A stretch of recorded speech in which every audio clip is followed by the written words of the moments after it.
Para sa mga mahihilig diyang mag-text, hindi muna matutuloy ang utos ng NTC na babaan ang singil sa kada text sa ibang network at ibalik ang sobrang singil sa mga consumer noon. Ang mga telecom kasi umapela sa Court of Appeals. Saksi si Julius Segovia. I think it's good news.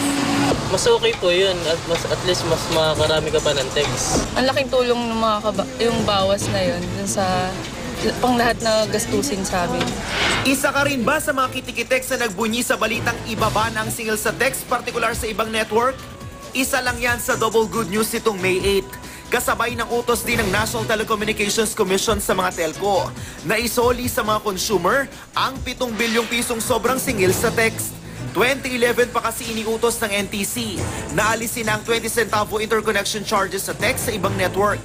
Kaya dapat doon pa 80 centavos ang singil sa ganyang text.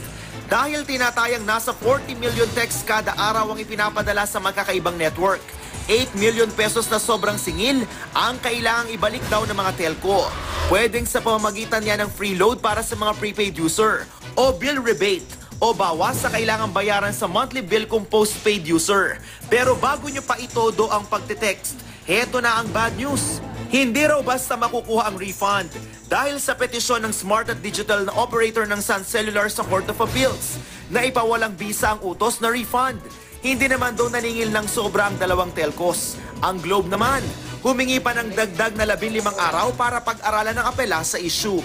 Isa lang ang ibig sabihin ng pagdulog sa korte ng mga telco. Hindi muna may patutupad ang utos na refund ng NTC. Kaya mukhang maiinip na naman ang mga consumer, lalo't wala pang katiyakan kung kailan ito mareresolba ng korte. Parang sobra-sobra na yung binabayad nga namin eh. Minsan nga parang dinudukutan pa kami galing lang sa load namin. Yung 1 peso, it's really too much for one text. Dapat nare-refund na siya. Habang nakabinbin ang refund, lalaki pa raw ang isosoli ng mga telco. Bukod pa sa 200 pesos kada araw na multang dapat bayaran ng mga ito. Pero aminado ang NTC na kulang sa pangilang kasalukuyang batas para diktahan ng telcos. May karapatan daw kasing umapela ang mga ito. Nasa proseso kasi yan, ano? Hindi naman natin pwedeng i-shortcut kasi yung proseso kasi meron silang mga karapatan salig sa ating batas. Hindi ito masikmura ng grupong Bayan Muna, kaya kukontrahin daw nito ang apela ng telcos.